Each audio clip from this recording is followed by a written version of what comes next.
नमस्कार दोस्तों। आज का जो हमारा टॉपिक रहने वाला है वो मध्य प्रदेश के पुनर्गठन, मध्य प्रदेश के संभाग तथा मध्य प्रदेश के जिलों से संबंधित रहने वाला है।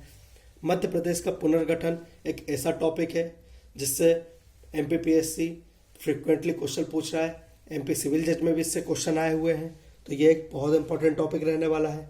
ठीक है, हम शुरू करते हैं हमारे इस टॉपिक को।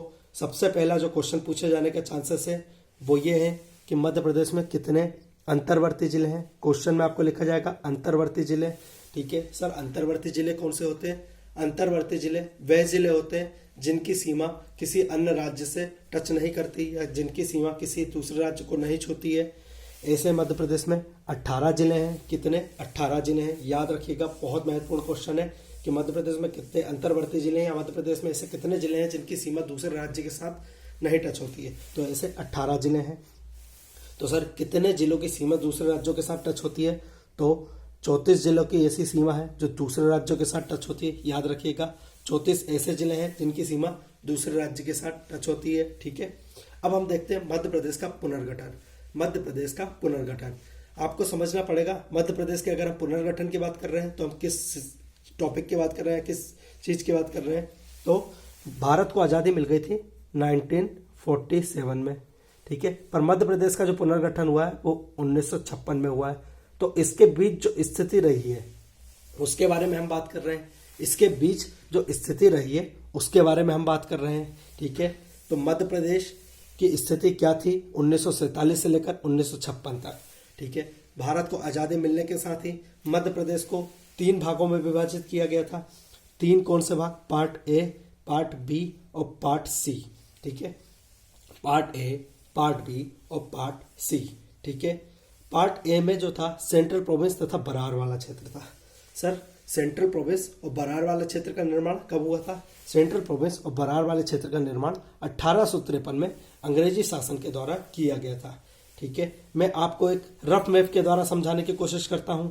ठीक है, अगर हम मध्य प्रदेश का एक रफ मैप बना लें, सिर्फ एक रफ मैप है ये, इसको ज़्यादा समझने के लिए बस बना रहे हैं हम।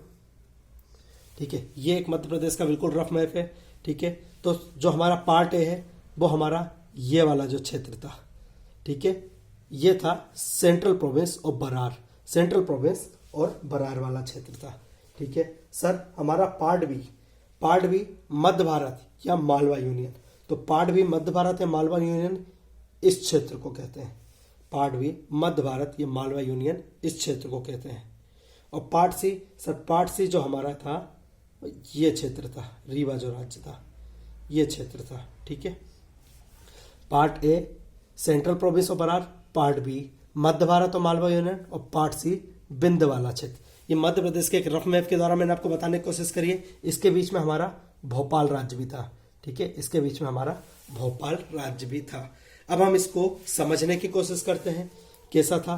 पार्ट ए जो सेंट्रल प्रोविंस व बरार का क्षेत्र था उसको 1853 में अंग्रेजों के द्वारा निर्माण किया गया था। उसकी राजधानी नागपुर थी, उसकी राजधानी नागपुर थी। ठीक है, कितनी रियासतें थी इसमें? इसमें 15 रियासतें थी। कितनी रियासतें सम्मिलित की गई थी? 15 रियासतें। ठीक है, रियासतें मतलब वो क्षेत्र जहां पर राजघराने शासन कर रहे थे। ठीक है, पार्ट ए जो सेंट्रल प्रोविंस ऑफ बरार था उसकी राजधानी नागपुर थी, 15 रियासतें थी। ठीक है, 1947 में यहाँ के सीएम जो थे वो पंडित रविशंकर जी बने। यहाँ के गवर्नर जो थे वो राघवेंद्र राव जी बने। याद रखिएगा, सीएम पंडित रविशंकर जी बने, गवर्नर राघवेंद्र राव जी बने। ऐसे ही हमारा पार्ट बी जो मध्य भारत क्षेत्र था या मालवा यूनियन क्षेत्र था, पार्ट बी जो मध्य भारत क्षेत्र था या मालवा यूनियन क्षेत्र था, इसकी राजधानी ग्वालियर तथा इंदौर दोनों थी। सर ग्वालियर और इंदौर दोनों क्यों थी? क्योंकि ग्वालियर और इंदौर उस समय बड़े नगर भी थे और 2 बड़े रियासतें भी थी। कौन सी रियासतें थी? ग्वालियर में सिंधिया रियासत थी, इंदौर में होलकर रियासत थी। तो ग्वालियर तथा इंदौर इसकी राजधानी थी। एक और बात जो निकल के आती है, ग्वालियर को शीतकालीन राजधानी बोला गया। ठीक है, और इंदौर को ग्रीष्मकालीन राजधानी बोला गया। ठीक है, ग्रीष्म यानी गर्मियों की और सर्दियों की ग्वालियर। रियासतें कितनी थी? यहाँ पर 26 रियासतें थी। कितनी रियासतें थी? 26 रियासतें थी। इसके जो सीएम बने वो लीलाधर जोशी जी बने तथा इसके जो गवर्नर बने वो तखतमल जैन जी बने, याद रखिएगा। इसके जो सीएम बने वो लीलाधर जोशी जी बने, इसके जो गवर्नर बने वो तखतमल जैन जी बने। इसी प्रकार जो हमारा पार्ट सी था वो कौन सा क्षेत्र था, वो हमारा विंध्य प्रदेश था। ये वाला जो क्षेत्र है विंध्य प्रदेश हमारा पार्ट सी बना। इसकी राजधानी रीवा को बनाया गया। इसकी जो राजधानी है वो रीवा को बनाया गया। सर कितनी रियासतें जोड़ी गई, यहाँ से 38 रियासतें जोड़ी गई, यहाँ से 38 रियासतें जोड़ी गई। ठीक है, यहाँ के जो सीएम थे वो शंभुनाथ शुक्ल जी थे, यहाँ के जो सीएम थे वो शंभुनाथ शुक्ल जी थे। ठीक है, एक यहाँ पर एक्सेप्शन है। एक्सेप्शन क्या है, भोपाल। ठीक है, 1947 से 1956 की बात कर रहे हैं, पर भोपाल राज्य जो है 1947 में आजाद नहीं हुआ था। हमने जब मध्य प्रदेश का इतिहास पढ़ा था तब हमने भोपाल का स्वतंत्रता संग्राम भी अलग से पढ़ा था। भोपाल आजाद हुआ है 1 जून 1949 को। भोपाल कब स्वतंत्र हुआ है, 1 जून 1949 को। ठीक है, जब भोपाल स्वतंत्र हो गया 1 जून 1949 को, तो इसको पार्ट सी में ही मिलाया गया। ये क्वेश्चन भी पूछा जा सकता है, भोपाल को किस पार्ट में मिलाया गया, तो पार्ट सी में भोपाल को मिलाया गया।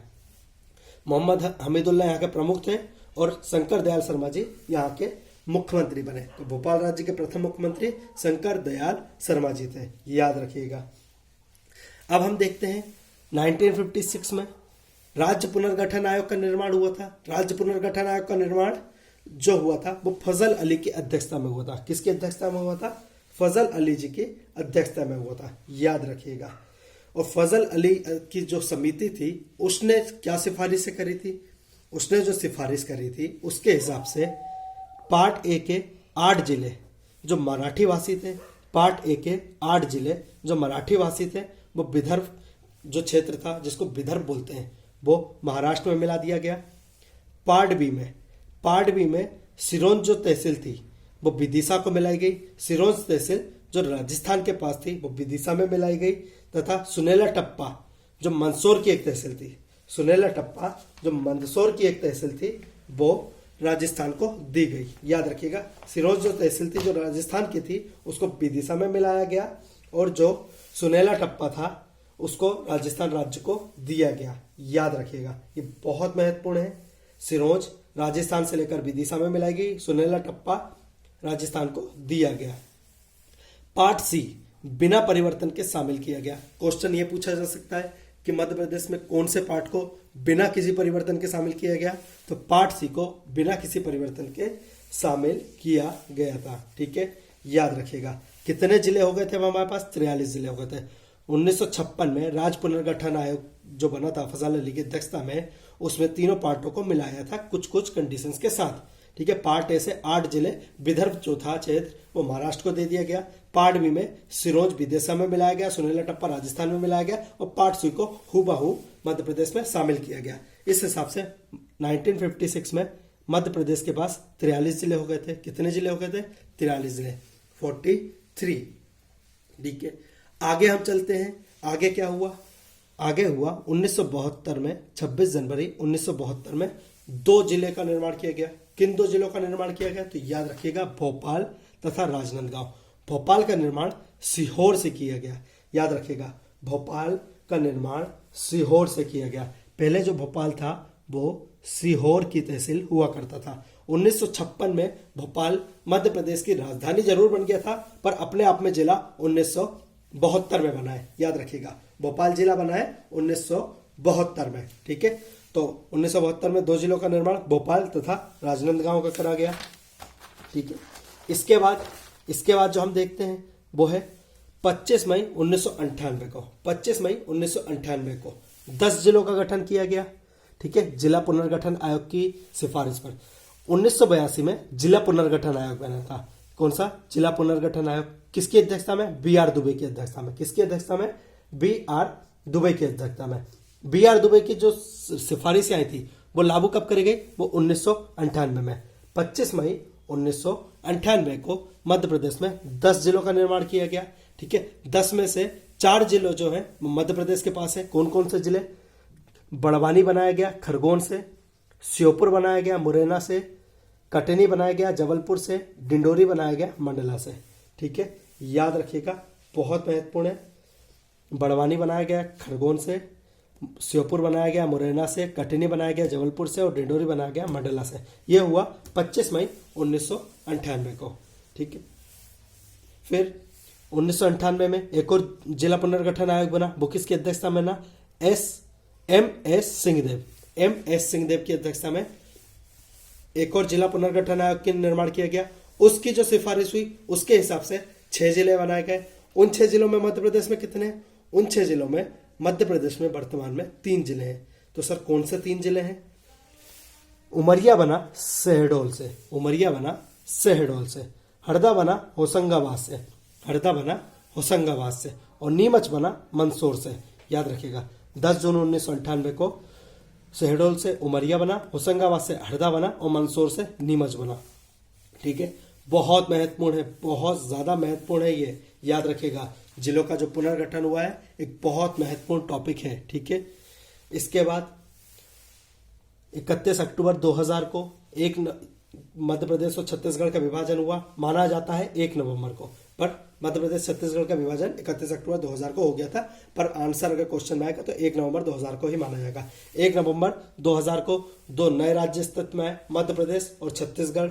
ठीक है, छत्तीसगढ़ को 3 संभाग दिए गए और 16 जिले दिए गए।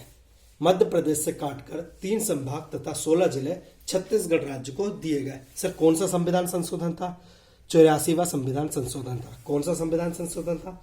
84वां संविधान संशोधन था, जिसके द्वारा छत्तीसगढ़ बनाया गया था। याद रखिएगा 1 नवंबर 2000 को छत्तीसगढ़ बनाया गया था। 84वां संविधान संशोधन था। मध्य प्रदेश से 3 संभाग तथा 16 जिले छत्तीसगढ़ को दिए गए थे।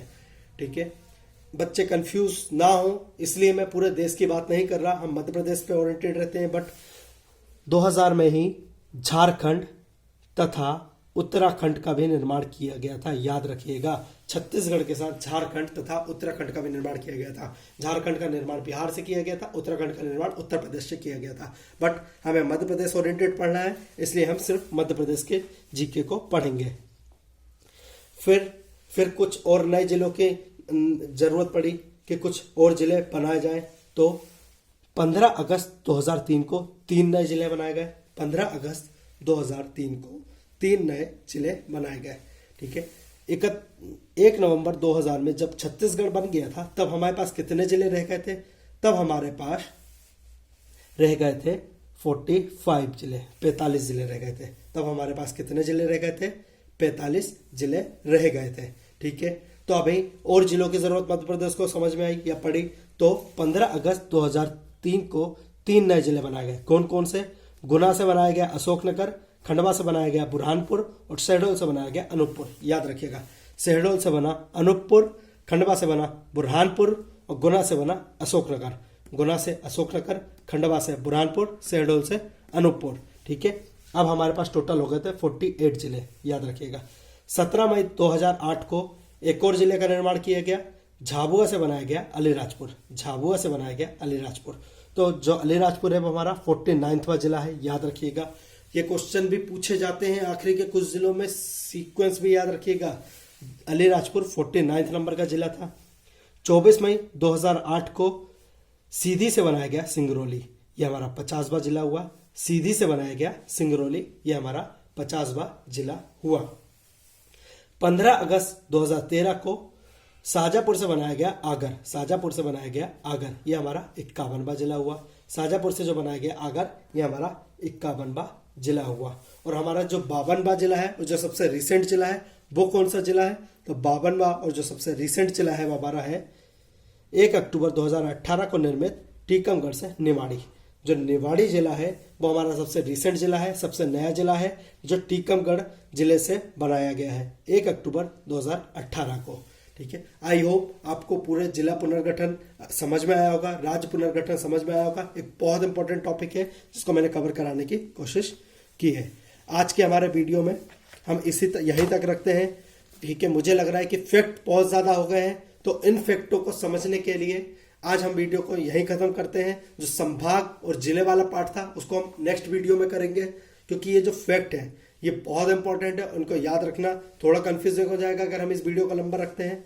आप हमें अपने कमेंट के द्वारा जरूर बताइए कि आपको वीडियो कैसा लगता है, या फिर आपके कोई क्वारीज है तो आप हमसे कमेंट के द्वारा पूछ सकते हैं। हमारे टेलीग्राम चैनल को ज्वाइन करिए, जहाँ पर आपको समय समय पर करंट अफेयर, कोई नया नोटिफिकेशन आता है उसके बारे में और बाकी अन्य चीज़ों की जानकारी मिलती रहती है। धन्यवाद।